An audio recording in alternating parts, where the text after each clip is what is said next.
1 பேதுரு 5ஆம் அதிகாரம் 5வது வசனத்திலிருந்து கர்த்தருக்கு நாம் அடங்கி இருப்பதினாலே நாம் பெற்றுக்கொள்ளக்கூடியதான ஆசீர்வாதங்கள் என்ன என்பதை குறித்து நம்ம பார்க்க போகிறோம். 1 பேதுரு 5ஆம் அதிகாரம் 5வது வசனத்திலே வாசிக்கிறோம், அந்தப்படி இளைஞரே மூப்பருக்கு கீழ்ப்படியுங்கள். என்னங்க இளைஞரே? இன்னைக்கு ஆண்டவர் ஏன் இளைஞரேன்னு முதல்ல முக்கியப்படுத்துகிறார் என்றால், இளைஞர்கள் தான் இன்றைக்கு கீழ்ப்படியாத காரியங்கள்ல இன்றைக்கு இருக்கிறத பார்க்கிறோம். வாலிப வயசுல மனம் போன போக்குல வாழ்றது. என்னது? அனுபவி ராஜா அனுபவி அப்படின்ன மாதிரி உலகத்தை வாலிபத்துல அனுபவிக்காம வயசான பின்னாடியா போய் அனுபவிக்க போறோம் அப்படின்னு சொல்லி இன்னைக்கு உலகம் என்ன செய்யுதுன்னு சொன்னா வஞ்சித்து கொண்டிருக்கிறது, ஏமாற்றி கொண்டிருக்கிறது. ஆனால் வேத வசனம் சொல்லுகிறது, இளைஞர்கள் கர்த்தருக்கு கீழ்ப்படிந்திருக்க வேண்டும், மூப்பருக்கு கீழ்ப்படிந்திருக்க வேண்டும். மூப்பர்கள் என்பவர்கள் சபைகளே தேவனால் நியமிக்கப்பட்ட கர்த்தருடைய ஊழியக்காரர்கள். ஏன்னா இள வயசுலதான் ரத்தம் கொஞ்சம் என்ன செய்யுமா, சூடா இருக்குமா, எது வந்தாலும் பார்ப்போம் அப்படின்னு சொல்லி இருக்குமா. ஆனா வேதவசனம் என்ன சொல்லுதுன்னா, வாலிப பிராயத்துல நீ உன் சிருஷ்டிகர நின அப்படின்னு சொல்லப்பட்டிருக்கு. வாலிப பிராயத்துலதான் நம்ம ஆண்டவரை தேடுவதற்கு நம்முடைய இருதயத்தை நம்ம பக்குவப்படுத்தணும். வயசான பின்னாடி ஆண்டவரை தேடுவோம்னு சொன்னா நம்முடைய உடம்பு அதுக்கு என்ன செய்யாதுன்னு சொன்னா ஒத்து போகாது. அதனால வாலிப நாட்களிலேயே தாவீது 17 வயதுல ஆடுகளை மேய்த்து கொண்டிருக்கிறான். அப்பதான் சங்கீதம் 23 சொல்றாரு, கர்த்தரின் மேய்ப்பராக இருக்கிறார். ஆடுகளை மேய்த்து கொண்டே சொன்னார், கர்த்தரின் மேய்ப்பராக இருக்கிறார், நான் தாழ்ச்சி அடையேன். ஒன்று புரிந்து கொள்ளுங்க, கீழ்ப்படிதல் தான் நம்முடைய வாழ்க்கையினுடைய மேலான ஆசீர்வாதங்களை பெறுவதற்கான வழியும் வாசலுமா இருக்கு. கீழ்ப்படியே மேல்படி வாழ்க்கைக்கு. புரியுதா உங்களுக்கு? அதனால கீழ்ப்படிய வேண்டும். கணவன் மனைவி அப்படின்ற உறவுல மனைவி கணவனுக்கு என்ன செய்யணும்? கீழ்ப்படிந்திருக்க வேண்டும். பெற்றோர் பிள்ளைகள் என்கிற அந்த உறவுல பிள்ளைகள் பெற்றோருக்கு கீழ்ப்படிந்திருக்க வேண்டும். அதிகாரத்தில் இருக்கிறவர்களுக்கு வேலைக்காரர்கள் கீழ்ப்படிந்திருக்க வேண்டும். அப்ப கீழ்ப்படிதல் என்பது ஆசீர்வாதமானது. அதனாலதான் கீழ்ப்படிங்கள்ன்றத முதலாவது பேதுரு எழுதுகிறார். இளைஞரே கீழ்ப்படியுங்கள், உங்கள் மூப்பருக்கு கீழ்ப்படியுங்கள். நீங்கள் எல்லாரும் ஒருவருக்கொருவர் கீழ்ப்படிந்து சொன்னார். ஒருத்தருக்கு ஒருத்தர் கீழ்ப்படிங்க. இயேசு கிறிஸ்துவை பற்றி நான் பார்க்கும்போது அவர் என்ன பண்ணாரா, அவர் தாய் தகப்பனுக்கு கீழ்ப்படிந்திருந்தார் 12 வயசுல. அதனால நம்முடைய வீடுகள்ல சபையில நம்ம போகக்கூடியதான படிக்கிற பள்ளியில ஆசிரியர்களுக்கு கீழ்ப்படுகிறோம், பிள்ளைகள் பெற்றோருக்கு கீழ்ப்படுகிறோம், மனைவி கணவனுக்கு கீழ்ப்படுகிறார்கள், வேலை செய்கிறவர்கள் அதிகாரமுள்ளவர்களுக்கு கீழ்ப்படுகிறார்கள். காரணம் என்னன்னா, தேவன் கீழ்ப்படிதலை முதலாவது நம்மிடத்துல எதிர்பார்க்கிறார். ஆமென் சொல்லுங்க.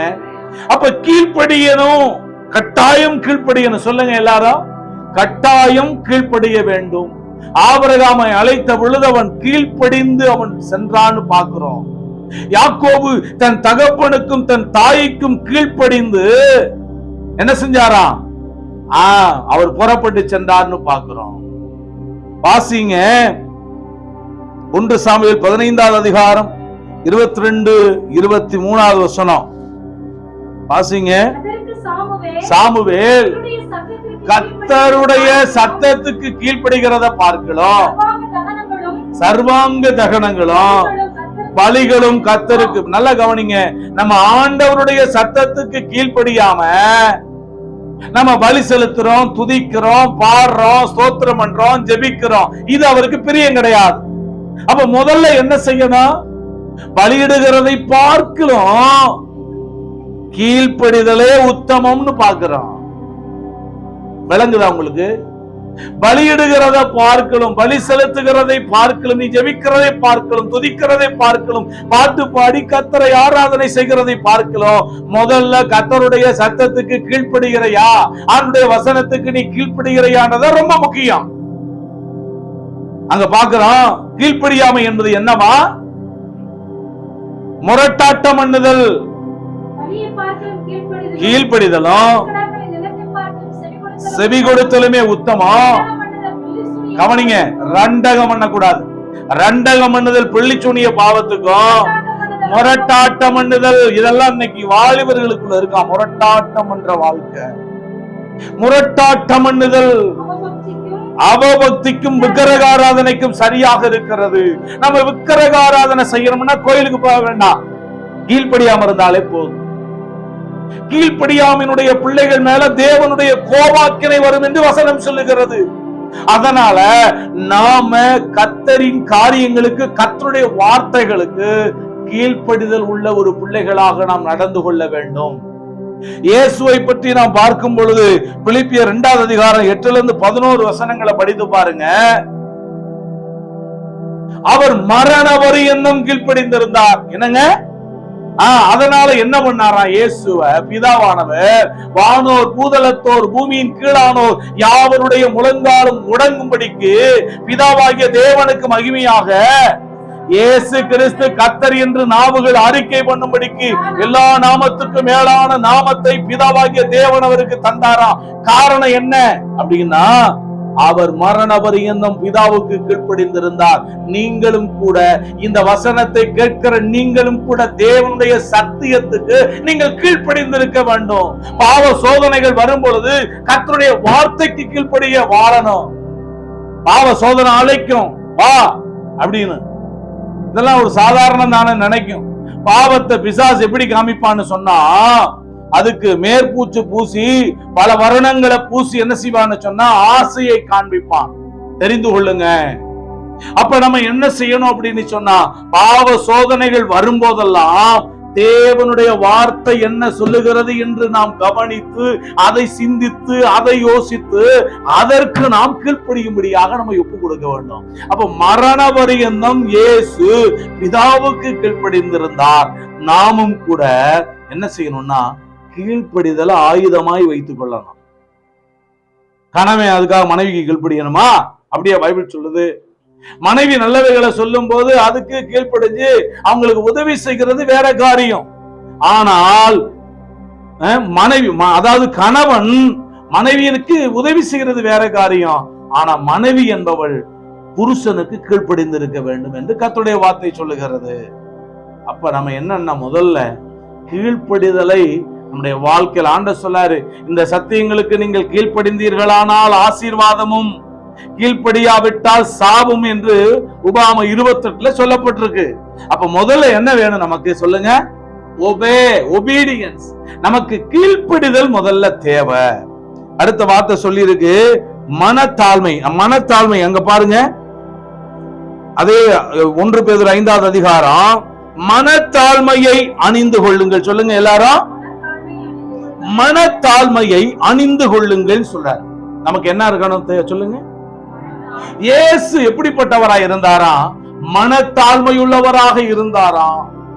பிதாவாகிய தேவனுக்கு அவர் கீழ்ப்படிந்தது மட்டுமல்ல, அவர் தாழ்மையாய் இருந்தார்.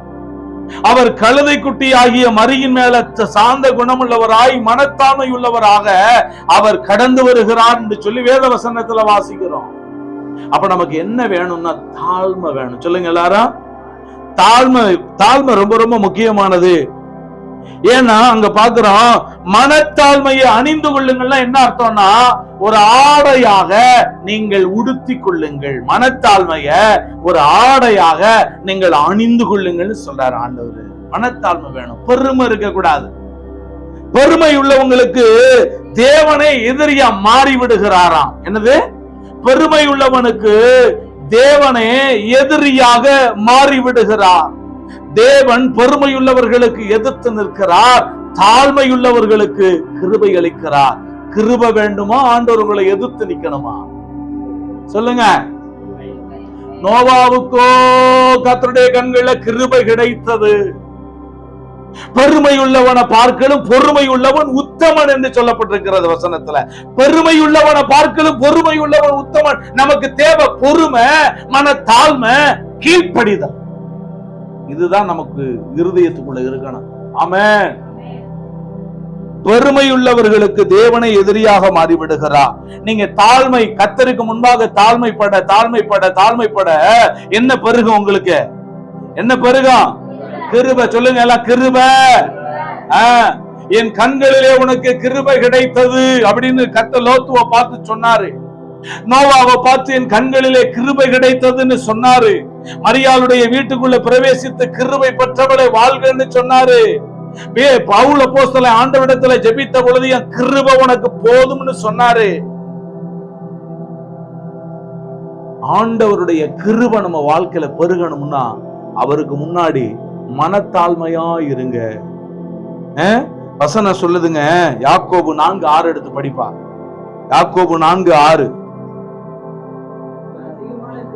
அவர் அதிகமான கிருபையை அளிக்கிறாரே, ஆதலால் தேவன் பெருமையுள்ளவர்களுக்கு எதிர்த்து நிற்கிறார், தாழ்மையுள்ளவர்களுக்கோ அவர் கிருபை அளிக்கிறார் என்று சொல்லி இருக்கிறது. பெருமை இருந்தா வறுமை வந்துடும். பெருமை இருந்தா வாழ்க்கை என்ன செய்யும்னா தேவனை எதிரியா மாறுறாரு. மேன்மைக்கு முன்னானது தாழ்மையா. என்னங்க, நீங்க மேன்மை அடையணுமா? கர்த்தர் சகல ஜாதிகளிலும் உன்னை மேன்மையாக வைப்பார்னு சொல்லி இருக்கு. மேன்மைக்கு முன்னானது தாழ்மை. நீ போற இடத்துல, உன்னை கர்த்தர் வச்சிருக்கிற இடத்துல, உன் குடும்பத்துல மனத்தாழ்மையோட நடந்து கொள்ளு. மனத்தாழ்மையோட நட. மனத்தாழ்மையோட நடக்க நடக்க நடக்க எதை சொல்லுது? மேன்மைக்கு முன்னானது தாழ்மை, விழுதலுக்கு முன்னானது பணம் வந்தா பெருமை, படிப்புல ஒசந்துட்டா பெருமை, கொஞ்சம் நகை நட்டு காதுல கழுத்துல சேர்ந்தா பெருமை, கொஞ்சம் இடம் வாங்கிட்டா பெருமை, சாதி பெருமை, வீண் பெருமை, தற்பெருமை, குல பெருமை, மத பெருமை, அரசியல் பெருமை, இப்படி பெருமை பெருமைன்னு பெருமையால சாத்தா பெருமையால நிரம்பினதுனாலதான் ஆண்டவர் அவன் அடித்து கீழே தள்ளினான். பெருமையினாலதான் அவனுக்கு ஆண்டவர் கொடுத்த உயர்ந்த ஸ்தானத்தை அவன் இழந்தான். நம்ம வாழ்க்கையில உயர உயர உயர இன்னும் ஒண்ணு சேர்ந்து ஒத்திக்கிட்டே வரும். என்னது தெரியுமா? என்னது? வாழ்க்கையில நம்ம உயர உயர உயர பெருக பெருக பெருக வளர வளர வளர என்ன ஒண்ணு ஒட்டிக்கிட்டு வரும் தெரியுமா? பெருமையும் சேர்ந்தே ஒட்டிக்கிட்டு வரும். திடீர்னு நான் இப்படி இருக்கிற நானு ஒரு 10 கோடி ரூபாய் எனக்கு வந்துருச்சுன்னு வச்சுக்கோங்கவே, அந்த பெருமையும் சேர்ந்து வந்துருது. ஆனா ஆண்டவர் சொல்லாரு, நீ எப்ப எப்படி இருக்கிறையோ அதே நிலைமையில மனத்தாழ்மையோடைய இருன்னு சொல்லி நமக்கு கற்றுக் கொடுக்கிறாரு. அதனால நல்லா கவனிங்க, தாழ்மை உங்களுக்குள்ள இருக்க இருக்க இருக்க உங்களுக்கு ஆண்டவர் கிருபையை கொடுத்து கொண்டே இருப்பார். அவர்கள் தேவனை துதித்து எல்லா ஜனங்களிடத்திலும் தயவு பெற்றிருந்தாங்க. ஸ்தோத்திரம் பண்ண பண்ண பண்ண பண்ண என்ன வருதா? தாழ்மையா இருந்தா கிருபை பெருகுது. ஸ்தோத்திரம் பண்ண பண்ண பண்ண கிருபை நம்ம வாழ்க்கையில பெருகி கொண்டே இருக்கிறது. ஆண்டவரே உம்முடைய கிருபையை எனக்கு தாரும். நமக்கு தேவை கீழ்ப்படிதல், நமக்கு தேவை மனத்தாழ்மை, நமக்கு தேவை என்ன அப்படின்னு சொன்னா என்னது? கிருபை, கீழ்ப்படிதல், தாழ்மை. இதுதான் தேவை. அப்ப மேன்மைக்கு முன்னானது தாழ்மை, விழுதலுக்கு முன்னானது மனமேட்டிமை என்று சொல்லி நாம பார்க்கிறோம். அடுத்த வசனத்தை அதே 1 பேதுரு 5 வாசிங்க. ஆகையால் ஏற்ற காலத்திலே தேவன் உங்களை உயர்த்தும்படிக்கு, சொல்லுங்க ஏற்ற காலம், சொல்லுங்க எல்லாரும் வாயில, ஏற்ற காலம். ஏற்ற காலத்துல எனக்கு சுகத்தை தேவன் தருவார். ஏற்ற காலத்திலே தேவன் நமக்கு உயர்வை தருவார். ஏற்ற காலத்திலே கர்த்தர் ஆசீர்வாதங்களை தருவார். ஏற்ற காலத்திலே ஆண்டவர் மேன்மையை தருவார். ஏற்ற காலத்துல ஒரு குழந்தை பிறந்த உடனே வந்து நடந்து ஓடுதா? சொல்லுங்க. சில வருஷங்கள், 1 வருஷம் 2 வருஷம் கூட ஆகுது. சொல்லுங்க. பிறந்த குழந்தை பிறந்துச்சு, எப்படியும் அந்த பிள்ளை கல்யாணம் பண்ணி வைக்கணும். குழந்தை பிறந்த உடனே கல்யாணம் பண்ணி வச்சிடறோமா? அதற்கென்று ஒரு காலம் இருக்கிறது. தேவன் அதினதின் காலத்துல எல்லாவற்றையும் நேர்த்தியா செஞ்சிருக்கிறாரு. அப்ப ஆண்டவர் என்னத்தை விரும்புறாருன்னா, ஏற்ற காலத்தை எதிர்பார்த்துரு. ஏற்ற காலத்துல நான் மழையை பெய்ய பண்ணுவேன், ஆசீர்வாதமான மழை பெய்யும். ஆசீர்வாதமான மழை பெய்யணும். உங்க வாழ்க்கையில விடுதலை வேணும், சுகம் வேணும், ஆசீர்வாதம் வேணும்னா அவருக்கு நீங்க பொறுமையோட காத்திருக்கணும்.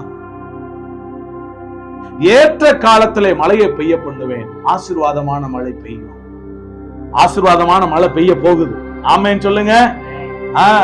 அப்ப ஏற்ற காலம் அது எது அப்படின்னு பார்க்கணும். நம்ம ஏற்ற காலத்திலே தேவன் உங்களை உயர்த்தணும் அப்படின்னு நினைச்சீங்கன்னா, உயர்த்தணுமா உயர்த்த வேணாமா? ஏற்ற காலம் உயர்வு வரப்போகுது. சொல்லுங்க எல்லாரும். ஏற்ற காலத்துல தேவன் எனக்கு உயர்வுகளை தரப்போகிறார். ஏற்ற காலத்துல உயர்வு வரணும்னா பலத்த கைக்குள்ள அடங்கி இருக்கணும். எந்த பலத்த கையே? தேவனுடைய பலத்த கை. யாரு? நம்முடைய ஆண்டவருடைய பலத்த கைக்குள்ள என்ன செய்யணும்? பொத்தி பொத்தி வளர்க்கிறாயா பிள்ளைன்னு சொல்லுவாங்கல்ல, அதே மாதிரிதான் அவருடைய கைக்குள்ள நம்மள அவர் எப்ப உயர்த்தணும், எப்ப நம்மளை ஆசீர்வதிக்கணும், எப்ப நம்மளை மேன்மைப்படுத்தணும், எப்ப நமக்கு ஆசீர்வாதங்களையும் நன்மைகளையும் கொடுக்கணும் அப்படின்னு சொல்லி ஒரு காலத்தை அவர் நிர்ணயித்து குறித்து திட்டம் பண்ணி வச்சிருக்கிறார். அது வரைக்கும் நாம என்ன செய்யணும் அப்படின்னா, இந்த கீழ்ப்படிதலையும் அந்த மனத்தாழ்மையையும் நம்ம தரித்து கொண்டு அவருடைய பலத்த கைக்குள்ள அடங்கி இருக்கணும். சொல்லுங்க. சொல்லுங்க எல்லாரும். அடங்கி இருக்கணும். பதட்டத்தோடு இருக்க கூடாது. சீக்கிரமே நான் பெரிய ஆள் ஆயிரணும், சீக்கிரமே பணக்காரன் ஆயிரணும், சீக்கிரமே நான் உயர்ந்துடணும், சீக்கிரமே வருமானம் பெருகிறணும், டக்கு டக்கு டக்குன்னு போயிடணும். துரிதமா கிடைத்த சுதந்திர முடிவுல என்ன பெறாது? ஆசீர்வாதம் வராது. காலங்கள் வரும்போதுதான் உயர்வுகள் வரும். பலத்த கைக்குள்ள அடங்கி இருக்கணும். கவனிங்க. இந்த கீழ்ப்படிதலுடைய வினைச்சொல் என்ன அப்படின்னு சொன்னா, கீழ்ப்படிதல் நம்ம பார்த்து வர்றோம். கீழ்ப்படிதலுடைய வினைச்சொல்ல என்னன்னா அடங்கி நடத்தல். அதுதானா அடங்கி நடத்தல். ஒரு திருக்குறள் இருக்கு, சொல்லுங்க பாப்போம். அந்த திருக்குறளை சொல்லுங்க. அடக்கம் அமரருள் உய்க்கும், அடங்காமை ஆறிருள் உய்த்துவிடும். பாருங்க. அடக்கம் அமரருள் உய்க்கும், சொல்லுங்க, அடங்காமை ஆறிருள் உய்த்துவிடும். என்ன அர்த்தம் சொல்லு தெரியுமா உங்களுக்கு? அடக்கம் ஒருவனை பிற்காலத்துல தேவலோகத்துக்கு கொண்டு சேர்க்குமா. என்னங்க? அடக்கம் ஒருவனை பிற்காலத்துல தேவலோகத்துக்கு கொண்டு போய் சேர்க்குமா. அடங்காமல் வாழ்வதோ அவனை நிறைந்த இருளுக்குள்ளாக கொண்டு போகும். எப்படி? அடங்காம இருந்தா எங்க கொண்டு போயிருமா? அதான பார்த்தோம். ஆறிருள் உய்த்து விடும். திருவள்ளுவர் அன்னைக்கே பைபிள் வசனத்தை சொல்லிட்டாரு. பாத்தீங்களா? கீழ்ப்படிதலுடைய வினை சொல் என்னன்னா அடங்கி இரு. ஆனா அன்னைக்கு பாத்தீங்கன்னா கட்சிகள் என்ன சொல்லிட்டு இருக்கான்? அடங்க மறு அத்துமீறு. என்னது? அடங்க மறு அத்துமீறு. நீ அடங்கி இருந்தா தான் வாழ்வு. அது வேதம் சொல்லுகிறது, தேவனுடைய வார்த்தை சொல்லுகிறது. அப்ப அடங்கி இருங்க. உங்க புருஷனுக்கு அடங்கி இருங்க, கர்த்தருடைய கையில அடங்கி இருங்க, பிள்ளைகள் பெற்றோருக்கு அடங்கி இருங்க, வேலை செய்யற இடத்துல உங்க முதலாளிகளுக்கு எஜமான்களுக்கு அடங்கி இருங்க. அடங்கி இருக்கும் பொழுது ஏற்ற காலத்துல உயர்வு. அதுதான் தேவனுடைய வழி. அந்த வழியை நீங்க சரியா புரிந்து கொள்ளணும். குறிப்பா இளைஞர்கள், வாலிபர்கள் என்ன செய்யணும்? ஆண்டவருக்கு ஸ்தோத்திரம். 40 வயதுக்கு உட்பட்டவங்க எல்லாம் வாலிபர்கள் தான். கவனிங்க. அப்ப நல்லா நீங்க கர்த்தருடைய வார்த்தையை புரிந்து கொள்ளுங்க. இயேசு தன்னுடைய பிதாவுக்கு முழுமையான கீழ்ப்படிதல் உள்ள ஒரு வாழ்க்கையை அவர் வாழ்ந்தார். இயேசு பிதாவுக்கு என்ன செஞ்சாரா? முழுமையான கீழ்ப்படிதல் உள்ள ஒரு வாழ்க்கையை வாழ்ந்தார். ஜெபம் பண்ணுனா ஜெபிக்கணும், பைபிள் வாசினா வாசிக்கணும், ஆலயத்துக்கு போனா போகணும், கர்த்தரை தேடுனா தேடணும். அப்புறம் பார்த்துக்கிருவோம், ஆவிக்குரிய காரியங்களுக்கு மாத்திரம் அப்புறம் பார்த்துக்கிருவோம்னு சொல்லக்கூடாது. அது அபாயம். எப்ப மரணம் வரும்னு சொல்ல முடியாது. கிறிஸ்துவினுடைய முழுமையான கீழ்ப்படிதல் அவரது மரணத்தினுடைய உச்சகட்டத்தை அடையும் வரை இருந்தது. பாருங்க, சிலுவையிலும் கீழ்ப்படிந்தாராம் ஆண்டவர். நம்ம கீழ்ப்படுகிறோமா? ஆபிரகாமுக்கு பாத்தியா மகனே, ஆபிரகாம் ஈசாக்க கூப்பிடுறாரு, பாப்பா எங்க போவோம்? பலி செலுத்த போவோம்னு சொல்லி கூப்பிடுறாரு. கவனிங்க எல்லாரும், பலி செலுத்துறதுக்கு போவோம்னு சொல்லி கூப்பிடுறாரு. மோரியா தேசத்தில் இருக்கிற ஒரு மலையை குறித்து அங்க வந்து போவோம்னு சொல்லி கூப்பிடுறாரு. ஈசாக்கையும் கூட்டுக்கிட்டு கிளம்புறாரு. ஈசாக்கு சிறிய வயது, விறகு கட்டை எடுத்து யார் மேல வச்சாச்சு? மக மேல, ஈசாக்கு மேல வச்சாச்சு. ஏப்பா கழுது இருக்குல்ல, அதுல வைக்க வேண்டியதானே, நீதாப்பா சுமக்கணும். ஈசாக்கு எப்பயாவது அப்பாவை பார்த்து, அப்பா இவ்வளவு பெரிய சுமையை இந்த மலை ஹில்ஸ்ல, இந்த உயரமான மலைகளை என்னைய ஆண்டவரே தலை மேல தூக்கி வச்சு நீங்க இப்படி சுமக்க வைக்கிறீங்களே, நீ எல்லாம் ஒரு நல்ல தகப்பனான்னு கேட்டாரா? கேட்டாரா? கேட்கல. சொல்லுங்க பாரு, கேளுப்பா, வார்த்தையை கேளு. கேட்டாரா? கத்திய அதுக்கு இவ்வளவுதான். கத்தி வீட்டா, ரொம்ப கத்தி வீட்டா, ஒரு சின்ன பிளேட வச்சு கூட கழுத்து அறுத்தரலாம்ல. கத்தி வெயிட் இல்ல, கத்தியை மட்டும் அவர் எடுத்துக்கிட்டாரு. ஒருவேளை நம்ம நினைச்சிருப்போம், பாரு இவ்வளவு பெரிய சுமையை தூக்கி மேல வச்சுக்கிட்டு அவர் மட்டும் இத்தனோடு கத்தியை தூக்கிட்டு வர்றாரு. அதை எடுத்துக்கிட்டு அவங்க மோரியா தேசத்தினுடைய அந்த மலைகளை ஏறி போகிறார்கள். போகும்போதே ஈசாக்கு கேட்கிறான், என்ன தெரியுமா? தகப்பனே, விறகு கட்டை இருக்கு, உங்ககிட்ட கத்தி இருக்கு, நெருப்பும் இருக்கு, ஆனா ஆட்டுக்குட்டி எங்க? ஆட்டுக்குட்டி எங்க அப்படின்னு கேட்கிறாரு. யாரு? ஈசாக்கு அப்பாட்ட. உடனே ஆபிரகாம் சொன்னாரு, மகனே, இதாய தகப்பனுக்கும் மகனுக்கும் உள்ள உறவு, தகப்பனுக்கும் மகனுக்கும் உள்ள உரையாடல். அப்பாவோட எப்பவுமே உறவாடுறதுல இருக்கிற, அவரோட ஐக்கியத்துல இருக்கிற, அவரோட பேசணும், அவரோட சந்தோஷமா இருக்கணும், அவரோட என்ன செய்யணும்? பிணைப்போட இருக்கணும். கேப் இருக்க கூடாது. என்னது? ரொம்ப கேப் போட்டோம்னா ரொம்ப மோசமா போயிடும். கவனிங்க, இப்ப தகன பலிக்கான ஆட்டுக்குட்டி எங்க? உடனே அவர் சொன்னாரு, மகனே, தகன பலிக்கான ஆட்டுக்குட்டியை கர்த்தர் பார்த்துக் கொள்ளுவார். சொல்லுங்க, தகன பலிக்கான ஆட்டுக்குட்டிய கர்த்தர் பார்த்துக் கொள்ளுவார் அப்படின்னு சொல்லிட்டு போனாரு. அங்க போனா நடக்கிறது என்ன தெரியுமா? மழை வந்துருச்சு, ஏறியாச்சு, பலிபீடத்தை கட்டுறாரு. பலிபீடத்தை கட்டினதுக்கு அப்புறமா இவர் கைய பிடிச்சு கட்டுறாரு. யாரோட கைய? மகன் கைய. அப்பா சொன்னது என்னது? ஆட்டுக்குட்டியே கர்த்தர் பார்த்துக்கிடுவான்னு சொல்லி இருக்கிறாரு. ஆனா இப்ப என் கையில கட்டுறாரு. அதுதான்டா மகனை கீழ்ப்படுகிறார். பாத்தியா? கைய கட்டின உடனே அந்த ஈசாக்கு எங்கேயும் ஓடி போகிறா. ஐயோ, இப்ப எங்க அப்பா என்ன செய்ய போறாரு? கழுத்து அறுத்து ஆண்டவருக்கு பலி செலுத்த போறாரு, ஓட்டமா ஓடிடுவோன்னு சொல்லி ஓடல. அந்த இடத்துல தகப்பனுடைய வார்த்தைக்கு அந்த ஈசாக்கு கீழ்ப்படிந்தான். கைய கட்டினப்ப அமைதியா இருந்தான். இப்ப படுக்க வச்சாச்சு பலிபீடத்துல. இப்ப ஓங்கி என்னது? கத்தி எடுக்கிறாரு. கத்தியை எடுத்து கழுத்து என்ன செய்யறாரு? அப்படியே வெட்ட போறாரு. கத்தி கழுத்துக்கு வந்துருச்சு, அழுத்த போறாரு. அந்த டைம்ல வானத்துல இருந்து சத்தம் கேக்குது, மகனே கையை எடு. ஈசாக்கு மேல கைய போடாத அப்படின்னு, உன் நேச குமாரனை எனக்காக நீ ஒப்பு கொடுத்தபடியினால அப்படின்னு சொல்லி, நீ தேவனுக்கு பயப்படுகிறவன் சொல்லி இப்ப நான் அறிஞ்சிருக்கிறேன்னு சொல்றாரு. அங்க பாத்தீங்கன்னா அவர் சொன்ன மாதிரியே அந்த வார்த்தையை சொன்ன நிமிஷத்துல பேன்னு ஒரு சவுண்டு. என்ன தெரியுமா? ஆட்டுக்குட்டி அங்கே பாத்தீங்கன்னு சொன்னா முள் புதரிலே அந்த கிடாவோட கொம்பு சிக்கி அங்க கிடக்கு. நல்லா கவனிங்க, உங்களுக்கான ஆசீர்வாதங்கள் நிறைய புதர்களிலே தேவனாலே சிக்க வைக்கப்பட்டிருக்கிறது.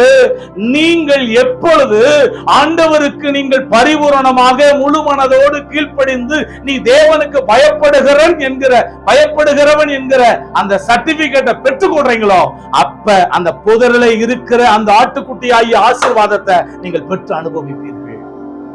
உங்க கையில வந்து அடையும். அப்ப இதுக்கு என்ன தேவை? கீழ்ப்படிதல், தேவனுக்கு பயப்படுகிற பயம். அப்ப நம்ம கீழ்ப்படியணுமா இல்லையா? கீழ்ப்படியணுமா, கீழ்ப்படிய கூடாதான்னு சொல்லுங்க. முதல்ல கீழ்ப்படியணும். சபைக்கு கீழ்ப்படியணும், தொடர்ந்து வரணும், ஆண்டவரை தேட கீழ்ப்படியணும், வேத வசனங்களை வாசிக்க கீழ்ப்படியணும், பரிசுத்தமாய் வாழ கீழ்ப்படியணும், பரலோக ராஜ்யத்துக்கு நம்மை ஆயத்தப்படுத்தும்படியாய் கீழ்ப்படியணும். ஸ்தோத்திரம். பாருங்க, கிறிஸ்துவனுடைய கீழ்ப்படிதல் நித்திய ஜீவனுக்கான நன்மைகளை நமக்கு கொண்டு வருகிறது. ஆண்டவருடைய கீழ்ப்படிதல் நித்திய ஜீவனுக்கு ஏதுவான நன்மைகளை என்ன செய்தா நமக்கு கொண்டு வருகிறது. நல்ல கவனிங்க, அடுத்த வார்த்தையை படிங்க. 1 பேதுருல வாசிங்க.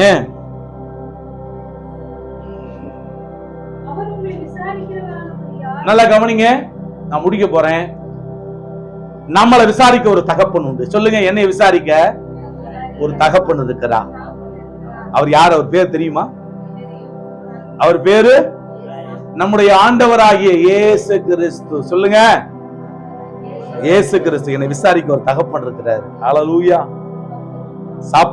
சாப்பாட எனக்கு சாப்பாடு இல்லைன்னா சாப்பாடை கொடுக்க விசாரிப்பாரு. பணம் இல்லைன்னா பணத்தை கொடுக்க விசாரிப்பாரு. நான் துக்கத்தோட வேதனையோட இருந்தா, ஏன் மகளே நீ வேதனையோட துக்கத்தோட இருக்கிறன்னு விசாரிக்க ஒரு தகப்பன் இருக்கிறார். அவர் தகப்பன் உங்களை விசாரிக்கிறவராய் இருக்கிறபடியினால் இந்த உலகத்துல நீங்க திக்கற்று போக வேண்டிய அவசியம் கிடையாது. கைவிடப்பட்ட ஒரு சூழ்நிலையில நீங்க இருக்க வேண்டிய அவசியம் கிடையாது. அவர் உங்களை விசாரிக்கிறவராய் இருக்கிறபடியினாலே உங்க கவலைகள் எல்லாம் மூட்டை கட்டி யார் மேல போட்டுருங்க? கர்த்தர் மேல் பாரத்தை வைத்து விடு, அவர் உன்னை ஆதரிப்பார், நீதிமானை ஒருபோதும் தள்ளாட விட்டார். இந்த வசனங்கள் எல்லாம் உங்க இருதயங்களுக்குள்ள போகணும். இங்க உட்கார்ந்துகிட்டு எங்கேயோ சிந்திச்சுக்கிட்டு இருக்க கூடாது. பாத்தீங்களா? நீங்கள் ஒன்றுக்கும் கவலைப்படாமல் எல்லாவற்றையும் குறித்து உங்கள் விண்ணப்பங்களை ஸ்தோத்திரத்தோடு கூடிய ஜெபத்தினாலும் வேண்டுதலினாலும் தேவனுக்கு தெரியப்படுத்துங்கள். அப்பொழுது எல்லா புத்தினா என்னது? அவன் சொல்ற புத்தி, கணவன் சொல்ற புத்தி, அந்த அக்கா சொல்ற புத்தி, இந்த அக்கா சொல்ற புத்தி, இப்படி எல்லா புத்திக்கும் மேலான சமாதானத்தை இயேசு உங்க இருதயங்கள்ல தருவாரு. அதனால தேவனை நம்பி வந்திருக்கிற நீங்க, இயேசுவின் மேல விசுவாசத்தை வைத்திருக்கிற நீங்க, உங்களை விசாரிக்க ஒரு தகப்பன் இருக்கிறபடியினால நீங்க எதை குறித்தும் கவலைப்பட வேண்டிய அவசியமே கிடையாது. அவர் மேல வச்சுட்டு அப்ப என்ன செய்யுங்கன்னு சொல்றாருன்னா, இளைப்பாருங்க, ரெஸ்ட் எடுங்க. ஆமென் சொல்லுங்க. புயல் வீசி கொண்டிருக்கிறது படகுல, ஆனா இயேசுவோ இளைப்பாரி கொண்டிருந்தார். அதே மாதிரிதான் உங்களை சுத்தி நிறைய நெருக்கடிகள், பிரச்சனைகள், போராட்டங்கள், அவமானங்கள், பல மனிதர்களால வரக்கூடியதான தேவையில்லாத பேச்சுகள் வரலாம். ஆனா நீங்க இயேசுவை நம்பி இருக்கும் பொழுது நீங்கள் அவருக்குள்ளாக இளைப்பாறுதலையும் நிம்மதியும் கண்டடைய முடியும். கவலைகள் அவர் மேல வச்சிருங்க. அடுத்த வசனத்தை படிங்க. தெளிந்த புத்தி உள்ளவர்களாயிருங்க. சொல்லுங்க எல்லாரும். யாருக்கு தெளிந்த புத்தி இருக்கும் தெரியுமா? யாருக்கு? சோறு சாப்பிடுறவனுக்கா? ஜெபிக்கிறவனுக்கு. சொல்லுங்க. நாம ஜெபிக்க ஜெபிக்க ஜெபிக்க நம்முடைய மனசு இருக்கு பாத்தீங்களா? மனசு எல்லாம் சொல்லுங்க. மனசு, அந்த மனசு எப்படி ஆகும் தெரியுமா? ஒளி வெளிச்சத்தை போல அப்படியே பாத்தீங்கன்னா பிரைட் ஆகிட்டே இருக்கும். அப்படியே மனசு அப்படியே புதுசு புதுசா அப்படியே மாறிக்கிட்டே இருக்கும். நீங்க ஜெபிக்க ஜெபிக்க ஜெபி. நல்லா கவனிங்க, தேவனை நீங்க நெருங்க நெருங்க பிரச்சனைகள் உங்களை நெருங்காம ஓடி போயிடும். தேவனை நீங்க நெருங்க நெருங்க பாவம் உங்களை நெருங்காம ஓடி போயிடும். விளங்குதா? யார நெருங்கணும்? யார நெருங்கணும்? அவரை தொடும்படியாக ஜனங்கள் நெருக்கினார்கள். நீங்களும் கூட ஒவ்வொரு நாளும் அவரை தொட, அவர் பாதத்தை தேட, அவரை நெருங்கி சேர. ஆசை முடிங்க, நான் போயிடுறேன் அப்படின்னு உருப்பட முடியாது. விளங்குதா? தூக்கம் வருதா? தூக்கம் வரவங்கள ஒரு அல்லிலே சொல்லுங்க. வரல? தெளிந்த புத்தி சொல்லுங்க. இங்க வச்சு கைய வச்சு சொல்லுங்க. தெளிந்த புத்தி. தெளிந்த புத்தி என்ன தெரியுமா? தெளிந்த புத்தினா உங்களுக்கு நல்லா தெரியுது. நான் இப்ப ஏற்கனவே நான் எக்ஸ்பிளைன் பண்ணிட்டேன். தெளிந்த புத்தி இளையகுமாரனுக்கு எப்ப வந்துச்சு? தேவனை தேட அவனுக்கு எல்லாம் குறைவுபட்டப்ப தெளிந்த புத்தி அவனுக்குள்ள வந்துச்சு. ஆகா, என் அப்பாட்டையே நான் போயிடுறேன், என் அப்பாட்டையே போயிடுறேன். எப்ப நீங்க ஜெபிக்க, தேவனோடு கூட உறவுல நீங்க நிலைக்க, அவரோட ஐக்கியப்பட, அவரோட பேச முடிவெடுக்கிறீங்களோ அப்ப தெளிந்த புத்தி வந்துருச்சுன்னு அர்த்தம். நீங்க ஜெபிக்க ஜெபிக்க தெளிந்த புத்தி வரும். நீங்க ஜெபம் பண்ணாம போக போக கெட்ட புத்தி வந்துடும். உனக்கெல்லாம் புத்தி இருக்காளே அப்படின்றோம்ல, சொல்லுங்க. புத்தி கித்தி ஏதாவது இருக்கா? புத்தி மழுங்கி போச்சா? ஜெபிக்கிறவனுக்கு புத்தி மழுங்கி போகாது. புத்தி என்ன செய்ய? பிரைட்டா. அல்லேலூயா. தெளிந்த புத்தி உள்ளவர்களா இருங்க. அடுத்து என்ன செய்யுது? ஆமா, நைட்டும் பகலும் பாத்தீங்கன்னு சொன்னா விழித்திருங்கன்னு என்னன்னா கண்ணை தூங்காம முடிச்சுக்கிட்டு இருக்கிறதா? ஆண்டவர் சொன்னாரு, ஜெபத்துல விழித்திருங்க. சொல்லுங்க. அவர் சமூகத்துல போய் அமர்ந்து ஜெபத்துல விழித்திருங்க. ஏன் அப்படி சொல்லாருன்னு சொன்னா, உங்கள் எதிராளியாகிய பிசாசானவன். உங்க எதிராளி யாரு? உங்க எதிராளி யாரு? பிசாசு. என்னது? நம்ம ஆண்டவருக்கு பேரு பாருங்க, நம்முடைய ஆண்டவருக்கு பேரு வந்து இயேசுன்னு தான் வருது. அவன் பாருங்க பிசாசு. ஆனா அதனாலதான் நான் சொல்லுவேன், இயேசுன்னு மட்டும் சொல்ல மாட்டேன். என்னுடைய ஆண்டவருடைய பேர் என்ன தெரியுமா? வானத்தையும் பூமியையும் படைத்த சர்வ வல்லமையுள்ள ஆண்டவராகிய இயேசு கிறிஸ்து. ஆமா, அவர் விழித்திருங்கள், நீங்க தெளிந்த புத்தியுள்ளவர்கள். ஏன்னா உங்க எதிராளியாகிய பிசாசானவனே எவனை விழுங்கலாமோன்னு சொல்லி கெர்ச்சிக்கிற சிங்கம் போல வகை தேடி சுத்தி திரியா. திடீர்னு ஒத்தக்கல்ல சுத்துவேன், திடீர்னு பாத்தீங்கன்னா ஏபிஆருக்குள்ள சுத்துவேன், திடீர்னு பாத்தீங்கன்னு சொன்னா விருதுநகர்ல சுத்திக்கிட்டு இருப்பேன். இப்ப தேர்தல் நேரத்துல பல இடங்கள்ல சுத்துவேன். விளங்குதா? ஏன்? எதுக்கு? அவன் மின்னெல்லாம் சாப்பிட மாட்டான். கவனிங்க எல்லாரும், ராஜதனை பாருங்க, மின்னெல்லாம் சாப்பிட மாட்டான். ஏன்னா அவனுக்கு பல்லு கிடையாது. என்ன கிடையாது? ஆமா, அவனுக்கு நீங்க இறைச்சியை வாங்கி போட்டு வேஸ்ட். விளங்குதா? அவன் அப்படியே ஆணு வாயை தரப்பா முழுங்கிருவான். அதான் வேலை, அவன் வேலை. அவன் ஒரு சர்ப்பம். ஆனா ஆண்டவர் சொல்லாரு, அவன் கெர்ச்சிக்கிற சிங்கம் போலன்னு தான் சொல்லியிருக்காரு. அவன் சிங்கம் கிடையாது, அவன் பல்லு இல்லாத சிங்கம். நம்ம ஆண்டவர் இயேசு கிறிஸ்து யூத ராஜ சிங்கம். ஆமென். யூத ராஜ சிங்கம் என் ஆண்டவர் இயேசு கிறிஸ்து. இவனுக்கு தப்பணும்னா நீங்க என்ன செஞ்சாகணும்? நீங்க என்ன செஞ்சாகணும்? ஜெபிச்சே ஆகணும். ஜெபிக்கணும், ஆண்டவர் சமூகத்துல தேடணும். வாசிங்க. அப்ப என்ன செய்யணும் அப்படின்னு சொல்லி போட்டிருக்கு? எதிர்த்து நில்லுங்க. சொல்லுங்க. அடுத்த வசனம், விசுவாசத்துல உறுதியாயிருந்து அவனுக்கு எதிர்த்து நில்லுங்க. சொல்லுங்க. எதிர்த்து நில்லுங்க. என்ன சொல்லுங்க? யாரு எதிர்த்து நிக்கணும்? உங்க வீட்டுக்காரவா? அப்புறம் அடிய போட்டுவாரு. நம்ம எதிர்த்து நிக்கணும். எதிர்த்து நிக்கணும். எதிர்த்து நிக்கணும். யார? பிசாச. விசுவாசத்துல உறுதியாயிருந்து அவனை எதிர்த்து நில்லுங்கள்.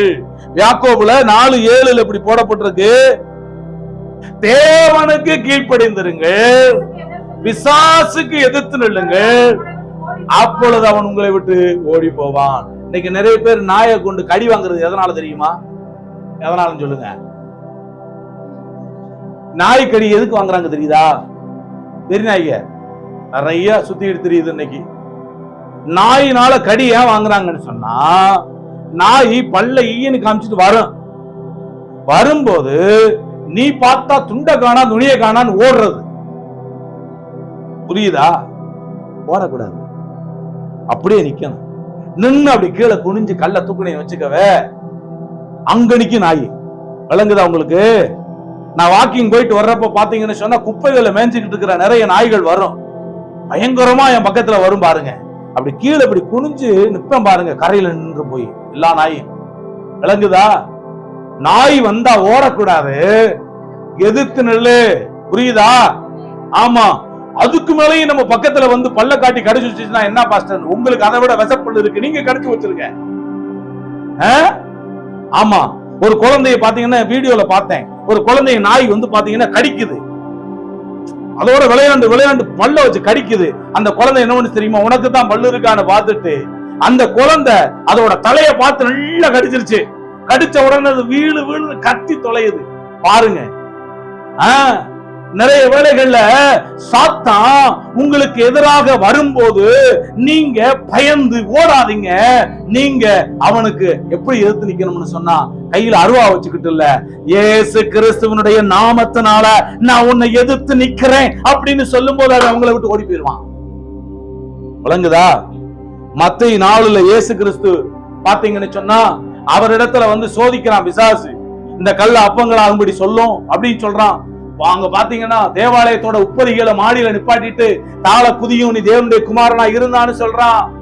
அது அடுத்து பாத்தீங்கன்னா இந்த உலகத்துல இருக்கிற எல்லாத்தையும் ஒரு நிமிஷத்துல அவருக்கு காண்பிச்சு இதையெல்லாம் உனக்கு தர்றேன், என் காலில் விழுந்து என் பாதத்துல விழுந்து நீ வணங்கு அப்படின்னு சொல்றான். உடனே இயேசு என்ன செய்யறா தெரியுமா? அவரு ஓட்டம் பிடிக்கல, அவரு அப்பாவே போ சாத்தானேன்னு சொன்ன ஓடி போயிட்டான். நீங்கள் என்ன செய்யணும்? தாத்தா வந்த உடனே வருவானா வரமாட்டானா? நீங்க நல்ல ஜோமனா வருவான், கண்டிப்பா வருவான். வரும்போது நீங்க என்ன செய்யணும்னா, இயேசு கிறிஸ்துவின் நாமத்தினால சாத்தானே நான் உனக்கு எதிர்த்து நிற்கிறேன், இயேசு என்னோடு இருக்கிறார், எனக்குள்ள இருக்கிறவர் பெரியவர், நீ தோற்று போனவன்னு சொல்லும் போது அவன் உன்னை விட்டு ஓடி போயிருவான்.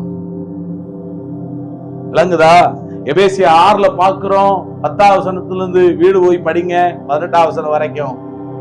நீங்கள் எதிர்த்து நிற்க திராணி உள்ளவர்களா மாறணும். விசுவாசம் என்கிற கேடயத்தை, ரட்சணியம் என்கிற தலைச்சீராவ, சத்தியம் என்கிற அரைக்கச்சைய, சமாதானத்தின் சுவிசேஷத்துக்குரிய ஆயத்தம் என்னும் பாதரட்சைய நீங்க கையில என்ன செய்யணும்? பிடித்து கொண்டு எல்லாவற்றுக்கும் மேலாக நீங்க எப்பொழுதும் ஜெபிக்கிறவங்களா நீங்க இருக்கும்போது அவனை நீங்க ஜெயிப்பீங்க. விளங்குதா? அப்ப நீங்க உங்களுக்கு தேவை என்ன அப்படின்னா கீழ்ப்படுதல். உங்களுக்கு தேவை என்ன அப்படின்னா மனத்தாழ்மை. உங்களுக்கு தேவை என்ன அப்படின்னு சொன்னா கர்த்தருக்கு பயப்படுகிற வாழ்க்கை. உங்களுக்கு தேவை என்ன அப்படின்னு சொன்னா அவருடைய அளவில்லாத கிருபை. உங்களுக்கு தேவை என்ன அப்படின்னா சாத்தான் மேல எதிர்த்து நிக்கிற ஒரு வாழ்க்கை. ஆமென். அப்ப தேவனுடைய அளவற்ற ஆசீர்வாதங்களை நீங்கள்